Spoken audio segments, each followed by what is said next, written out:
Hello मेरे प्यारे बच्चों। आज एक और न्यूमेरिकल के साथ जो कि बहुत ज़्यादा इम्पॉर्टेंट है। बच्चों, उम्मीद है कि आप लोग प्री बोर्ड की तैयारी में लगे हुए हैं। बच्चों, अब और समय नहीं रहा, अब और समय नहीं रहा प्यारे बच्चों। तो बच्चों, ज़्यादा समय ना लेते हुए हम लोग न्यूमेरिकल्स के ऊपर ध्यान देते हैं। बस बच्चों, पहला न्यूमेरिकल जो है, what does the graph about the dependence of current on the potential difference। बच्चों, ये ग्राफ आपको नजर आ रहा है।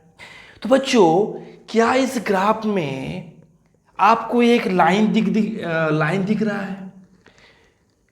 ये जो एक स्ट्रेट लाइन है, तो अल्टीमेटली बच्चों ये क्या है? एक स्लोप बोल सकते हो आप लोग। ये क्या है? एक स्लोप है। बच्चों, ये कौन सा ग्राफ है? ये ग्राफ VI ग्राफ है। कौन सा ग्राफ है? VI ग्राफ और IV graph, what ever you can say.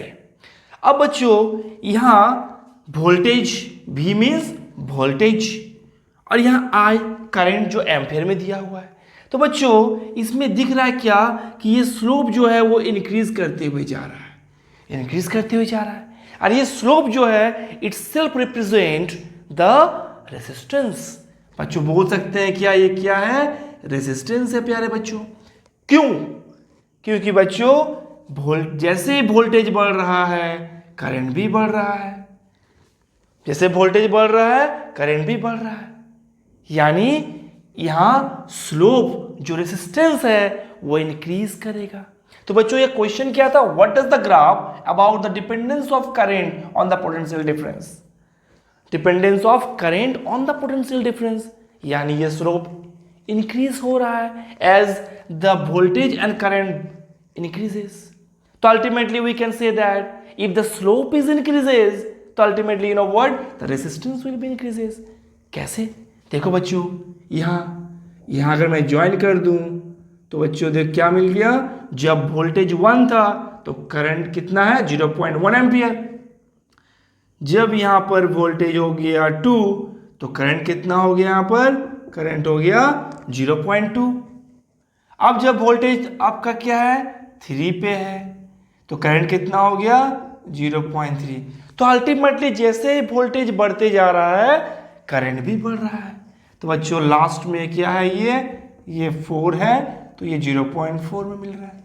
तो अल्टीमेटली R इंक्रीज हो रहा है। तो जो पहला का जो आंसर होगा वो क्या हो जाएगा?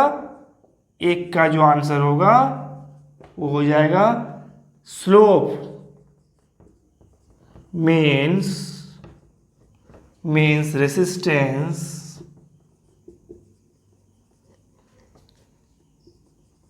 will is increases as voltage means potential difference and current, potential difference and current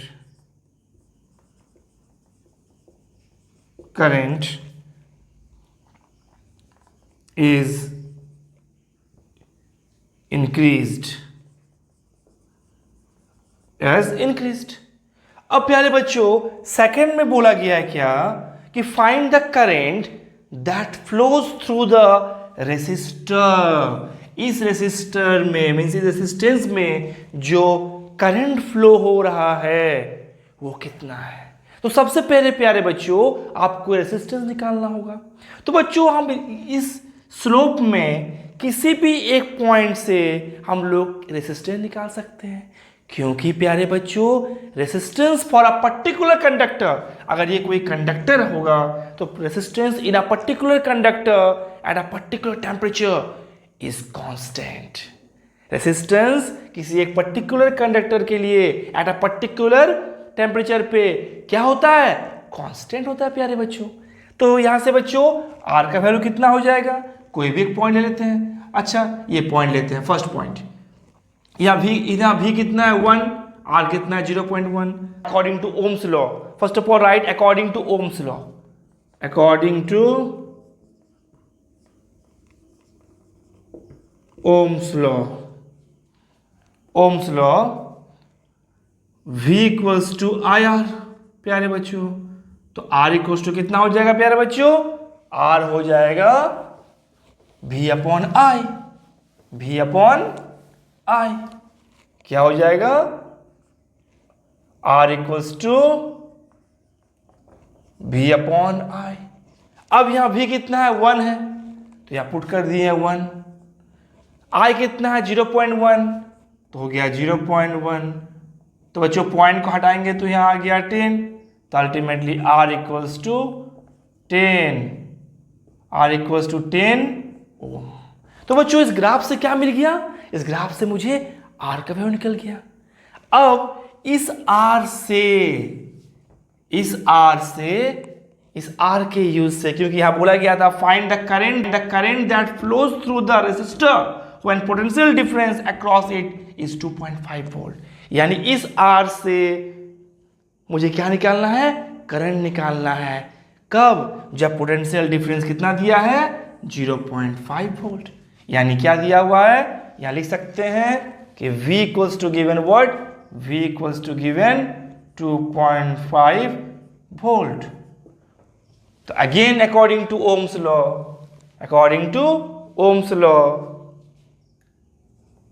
ohms law I equals to V upon R। तो बच्चों यहाँ V कितना है? 2.5 है। R कितना निकला? 10 निकला प्यारे बच्चों, 10 निकला। अब इस पॉइंट को अगर मैं हटा दूं तो यहाँ 10 आ जाएगा। इसे मैं अगर डिवाइड दूं तो इसका वैल्यू कितना आ जाएगा? ये आ जाएगा 0.25 एम्पियर। तो प्यारे बच्चों यही हो गया सेकंड पार्ट का आंसर। तो बच्चों क्या किया? सबसे पहले इस ग्राफ को आइडेंटिफाई किए कि इस ग्राफ क्या बोल रहा है। ग्राफ कह रहा है क्या? कि स्लोप इंक्रीज होते हुए जा रहा है। ये स्लोप जो है वो इंक्रीज होते हुए जा रहा है। क्यों? क्योंकि वोल्टेज और करंट दोनों इंक्रीज हो रहा है। उसके बाद सेकंड में क्या था फंडा? सेकंड में दिया था क्या कि इस कंडक्टर में कितने करंट फ्लो करेंगे अगर पोटेंशियल डिफरेंस 2.5 दिया हुआ है। तो बच्चों पहले इस कोई भी एक पॉइंट से हम R निकाल लिए। हम चाहते तो इससे भी निकाल सकते थे। यहाँ कितना होता, वही सेम चीज हो जाता बच्चों। जैसे यहाँ पर किए थे, यहाँ पर निकाले R निकाले V अपॉन आई। तो कुछ भी पॉइंट से हम यूज करते हैं तो सब में R का जो वैल्यू होता है वो कांस्टेंट आता है, यानी 10। ये जो वैल्यू आया था R का, यही सेम वैल्यू आता। कैसे बच्चों? देखो यहाँ पर क्या होगा? 2/0.2। अगर ये पॉइंट लेते तो R का वैल्यू कितना आता? यहाँ पर R का वैल्यू अगर ये पॉइंट लेते हैं, ये पॉइंट, तो होता है आपका 2/0.2। पॉइंट हटाते यहाँ 10 आता, 2 कट जाता, आता 10 ओम। तो बच्चों कोई भी पॉइंट अगर हम ले लें तो उससे हम लोग R जो निकालेंगे वो R क्या हो जाएगा? कांस्टेंट हो जाएगा। यानी बच्चों R means resistance for a particular conductor at a particular temperature being constant। अब बच्चों नेक्स्ट पॉइंट जो था उसे क्या निकाल दिए? उससे I निकाल दिए। जैसे R निकल गया, ये V दिया हुआ था पोटेंशियल डिफरेंस, तो I equals to V upon R put कर दिए, I का वैल्यू निकल गया। तो बच्चों उम्मीद करते हैं कि आपको ये समझ में आया होगा। Copy it now.